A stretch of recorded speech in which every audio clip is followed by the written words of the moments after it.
أهلا وسهلا بكم في مطبخ وتدابير إمجاد. جيتكم بوصفة البوراك مع رنا في شهر رمضان المبارك. هنا عندي صدر دجاج قطعته وتبلته، كل واحد وكيفاش يحب يتبلو. عندي بصل، عندي زيتون مقطع، وعندي حبة جزر. من بعد كان نقول لكم كيفاش نديرو لها.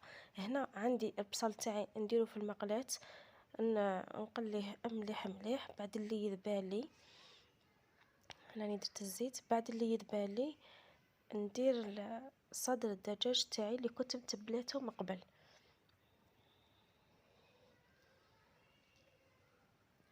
هنا نقلي كامل مليح مليح.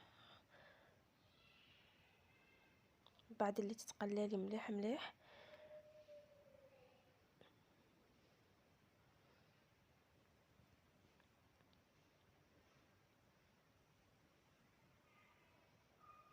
نجيب هنايا في هذه اللحظة حبة جزر مبشورة، يعني درت هنا غير حبة صغيرة كانت عندي درتها.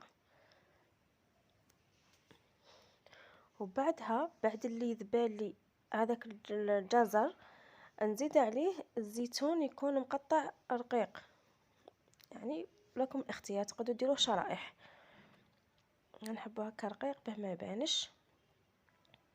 بعد اللي يتقلاولي كامل مليح مليح، هنا في هذه اللحظة نديرو نصف ملعقة فرينة، نخلطها مليح مليح ونضيف كوب حليب بالتدريج، يعني نصنعو كيما البيشاميل غير في مقلة واحدة، ما تكثرش معنا. راح ندير قطعة من الجبن ونضيف لها كريم فريش اذا كان متوفرة، اذا ما كانش متوفرة ماشي ضروري. واش نقول لكم، دي الحشوة بنينة بنينة بنينة حتى خلاص وتجي طرية. هنايا عندي الديول تاعي، عندي الفرماج. شوفوا هنايا كاين اللي يحب يدير حبة كاملة وكاين اللي يحب يدير نص. انا درت لكم بحبة كاملة ودرت لكم بالنص. هنا تعرفوا كامل، كاش اللي ما يعرفش هذه الطريقة. كامل تعرفوا تلفوا البوراك، وهنا درت النصف. انا صراحة نفضل بالنص يجيني خفيف.